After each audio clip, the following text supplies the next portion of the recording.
Hey guys, Sour Pina here, and on the last episode of the Vdex project, we just explored these thingies right here, and today, last time I kind of ran out of money in Pokeballs, but today we're gonna go check out the guidebook, because last time we didn't really do that much, and the guidebook is actually really useful. We can go here to view it, and I've always looked through it to make sure I know things. Let's click on the Pokegear. No. Features. We have the event Pokemon. We're going to click on that first. Certain Pokemon species are unobtainable in the wild normally. Others are available only once. Others have special original trainers / natures and be handed out to players by admins. These Pokemon are referred to as event Pokemon. Basically, event Pokemon are any and all Pokemon that require a set of conditions to be met before they can be obtained. Event Pokemon can be shiny. Roadblocker, Snorlax, and Sudowoodo. Refreshing will not change the Pokemon shininess, it will however change its gender. In cases like Lapras and Spiritomb, it may turn up a retro sprite. Can event Pokemon hold items? Like wild Pokemon, they may hold an item when caught. Like wild Pokemon, this item is invariably random. Roamers may be found anywhere on the map, any region, except water / underwater routes and fishing spots. There's a 1% chance of running into a roamer when you switch areas. Refreshing will not bring them up. You have to move to the next area. So basically using the little Poke Radar to keep looking for Pokemon will not work. For roaming Pokemon, you have to kind of travel around. Available events. 2 Snorlax must be caught by using the key item Pokeflute in routes 12 and 16. And they'll be permanently gone once caught, just like Fire Red, Leaf Green, or Red Blue, whatever. Aerodactyl, same way with the Old Amber, Helix Fossil for Omanite, and the Dome Fossil for Kabuto. Now, legendaries are a little different. Articuno, Moltres, and Zapdos require the blue, red, and yellow flutes, respectively. Blue flute must be brought to the bottom level of the Seafoam Islands. The red flute must be brought to the Indigo Plateau side entrance of Victory Road, and the yellow flute to the power plant. Mewtwo requires a diary to the deepest part of the Cerulean Cave, and an Eevee can be caught on Thursday at a certain location. This is the only way to obtain Eevee currently, and this Eevee can only be caught once, and I think I know where that Eevee is. Now in Johto, there's a Sudowoodo, same place as the games, as well as a Lapras in the same place as the games, that can be caught with a squirt. The Sudowoodo with the squirt bottle, and the Lapras on a Friday at the bottom level of Union Cave if you use Surf. Tyrogue, I believe, is in the same place as it is in the games in that cave or that mountain. I forget what it's called. Certain day of the week at a certain location. Raikou, Entei, and Suicune require the Clear Bell, all to the basement of the Burn Tower, and they will each start roaming after doing it. Lugia and Ho-Oh require the Silver Wing and Rainbow Wings respectively to be brought to the Whirl Islands and the highest floor of Tin Tower respectively. You know, just like the games. GS Ball to southern part of Elix Forest for Celebi. A lot of this is pretty much based on their locations in the game. Lileep and Anorith with their respective fossils. Mew with the old sea map at Faraway Island, same like the Pokemon Emerald event. Castform and Beldum in their places where you can find them in the games. Castform at the Weather Institute, Beldum most likely in Moss Deep City in Steven's house. Regirock, Regice, and Registeel can be found in their respective places using the Explorer Kit. Desert Ruins for Regirock, Island Cave for Regice, and Ancient Tomb for Registeel.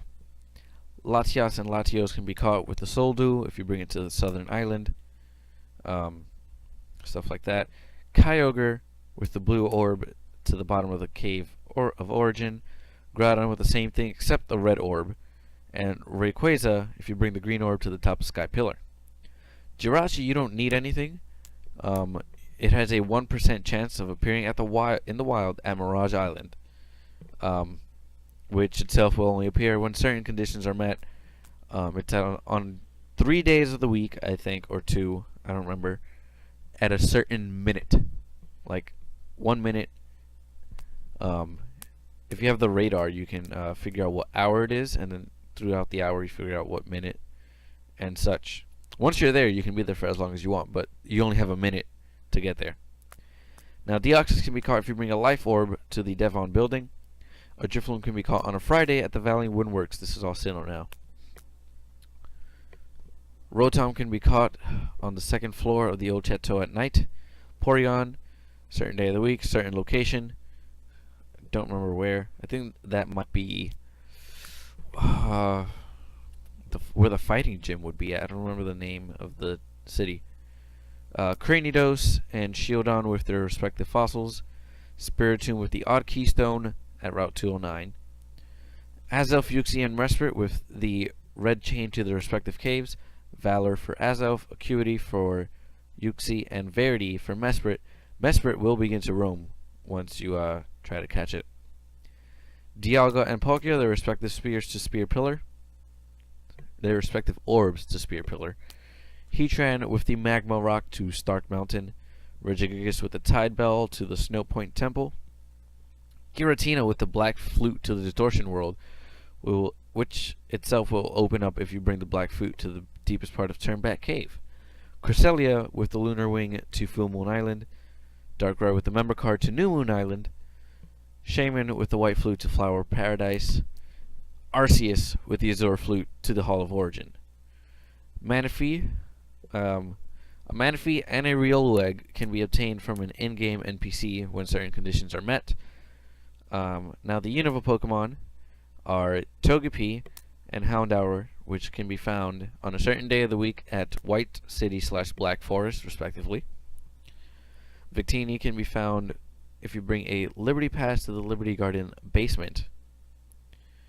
Tirtuga and Archon require their respective fossils. Reshiram and Zekrom require their respective stones to the top of Dragon Spiral Tower. Cobalion requires the Foray Orb to Mistralton Cave. Terrakion the Valen Orb to the chamber in the 6th floor of Victory Road. Virizion if you bring the Vanish Orb to Pinwheel Forest. Keldeo if you bring the Castlemore Orb to the Moor of Icarus. Kyurem with the Never Melt Ice to the inner chamber of the Giant Chasm. Now Larvesta, what I've read, is at the same NPC as Manaphy and Riolu. Same NPC when certain conditions are met. Now, where's that other thing? This is on the 2nd page. No, this is the 1st page. Lies, this is not the 1st page. Anyway, let's go back. And, what do I want to do? How to obtain legendary items. Yes, this is a very good one. The Kanto legendaries. This is what tells you that. I don't want to read them out like that, but yeah. Go through this. Come on. All right. Articuno, Blue Flute, which you get from having Ada as your partner when you max her affection. Zapdos, the Yellow Flute, and you gotta have Ash. Moltres, you need Lyret. Mewtwo, you need Yun, which we have. Mew requires the old C map, which we can't really get. Raikou, Entei, and Suicune, Clear Bell, which we can't get. Lugia and Ho-Oh require their wings, which can be bought for 100 GP at the GP shop. The GS Ball is currently unobtainable. Regice, Registeel, and Regirock require the Explorer Kit, which is currently unavailable. Latios and Latias require the Soul Dew, which you get from Haria now. Kyogre is the Blue Orb from Jan. Groudon is the Red Orb, which can be bought for 50 PP at the PP shop. Rayquaza requires the Green Orb from Ray. Jirachi, we already said that. Deoxys requires the Life Orb, which you get from Z. Dialga and Palkia require their orbs, which can actually be just found on the ground in Mount Coronet. Heatran the Magma Rock, which costs 500 PP at the PP shop. Regigigas the Tide Bell, which is currently unavailable. Giratina requires the Black Flute, which you can get as for having Bell as your partner. Cresselia for having Zan as your partner. The member card is currently unavailable. Manaphy, requires an egg. Shaman requires the white flute, which you can get from having Alan as your partner. RC is the Azure flute, which is currently unavailable.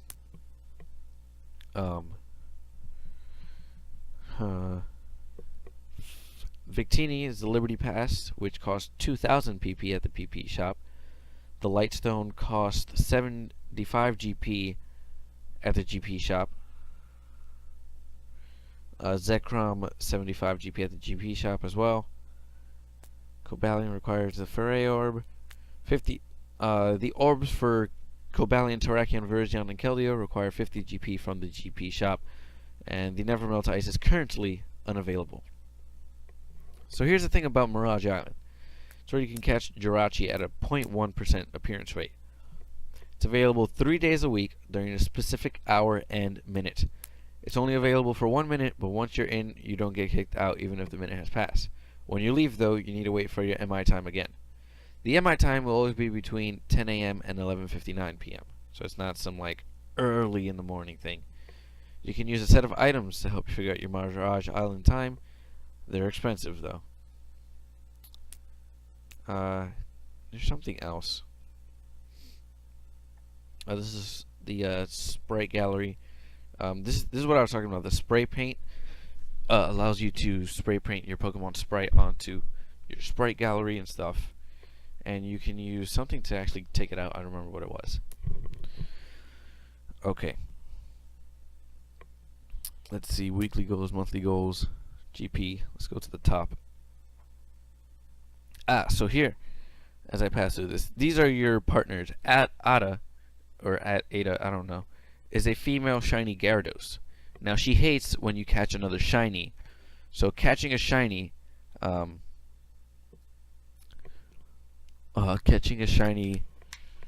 resets her affection, and she gains 1 affection per hour spent on the site, and a 50% chance of getting +1 affection every time you feed a Magikarp that you are the owner of. Alan is a male Gallade, whose affection every time you plant or harvest berries goes up by 1, so it takes planting pink berries 255 times, not necessarily 255 berries. So Alan's really easy to do. Also, special effect. Having Ada as your partner increases your chance of running into a shiny. So yeah. Alan cuts berry growth time in hours rounded up by 10%. He's very motherly. Ash is a male Sharpedo. Special effect raises the effect of the Lure Ball from a 6 catch rate up to a 48 catch rate, times.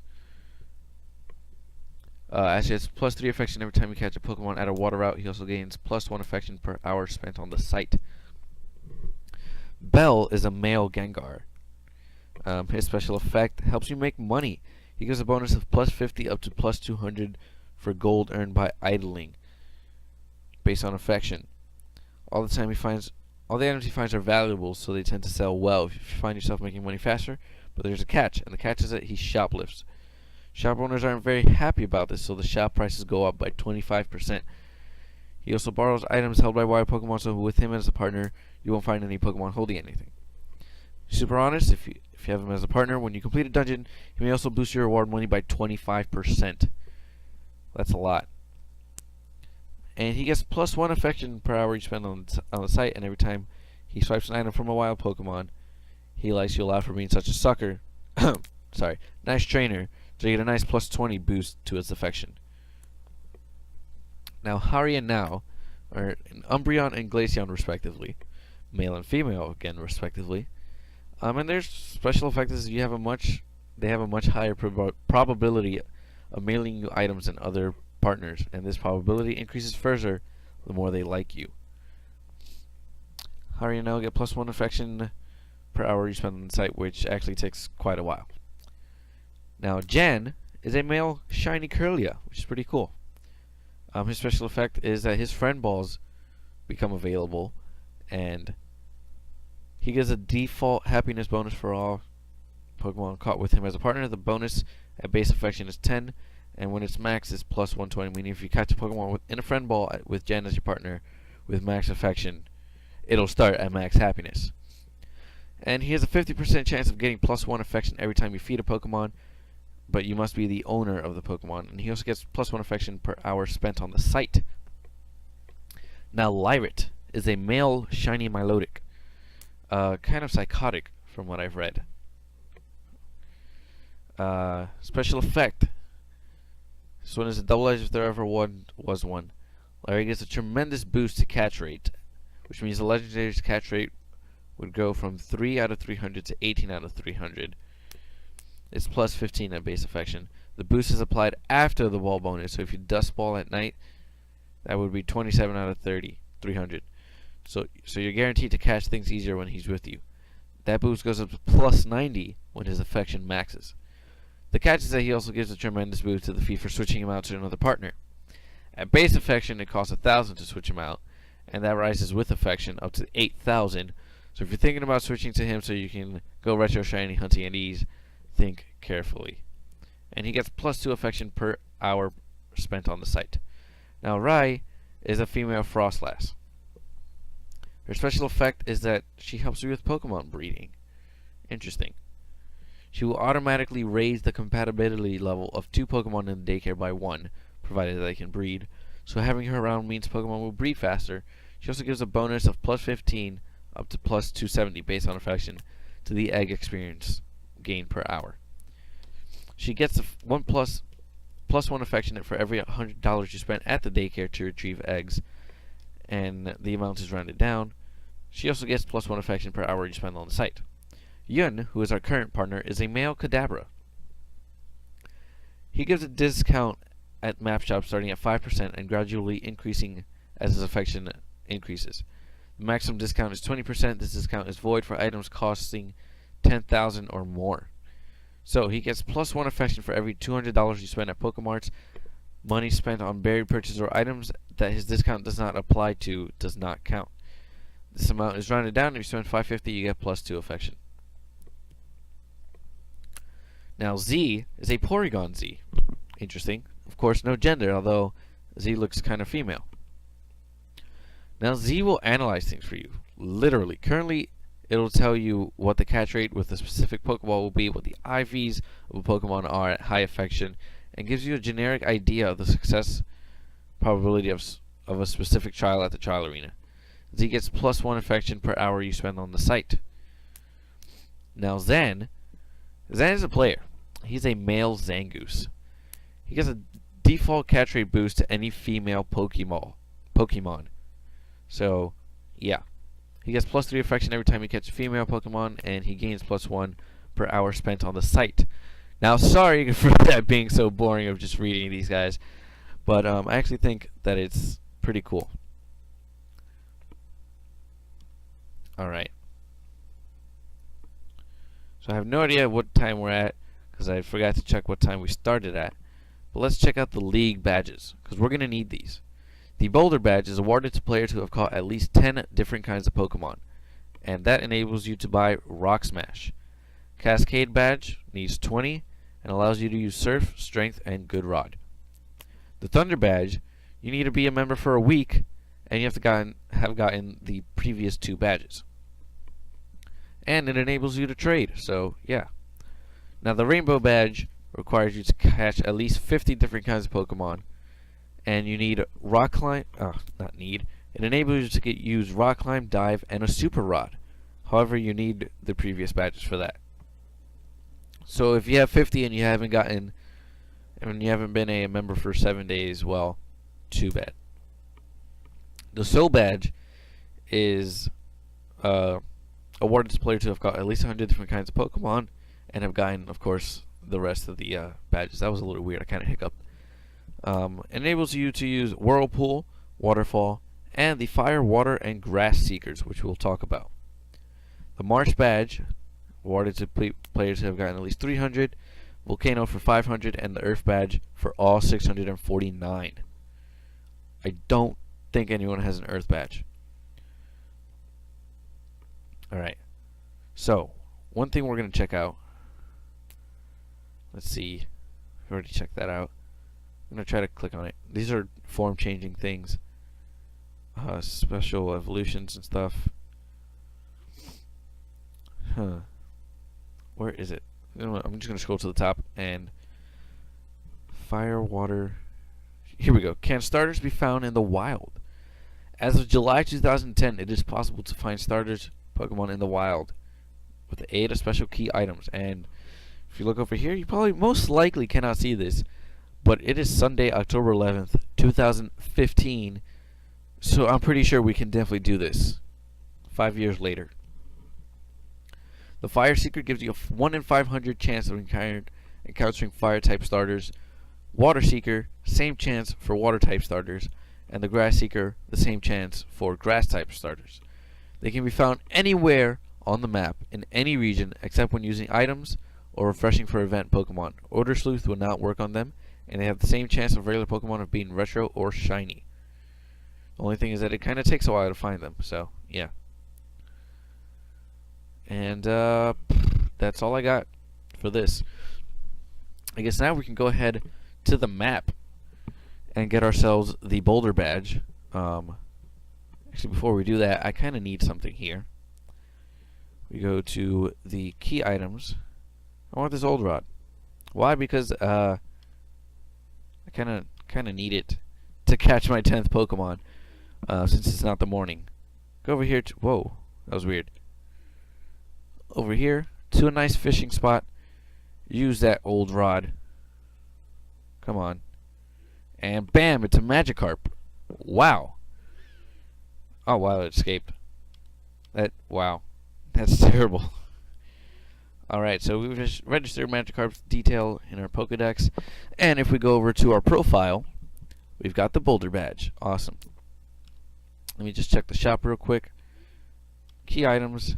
Rock Smash is $100. I will most definitely purchase that, because we kind of need that. If you guys have ever played any Sinnoh games, you will know that you need Rock Smash to kind of pass Route 204 right here. I guess once you have Rock Smash, you don't need to actually break the rocks. Oh, no. It's inside Ravage Path. Never mind. Oh, but yeah, you really don't need to.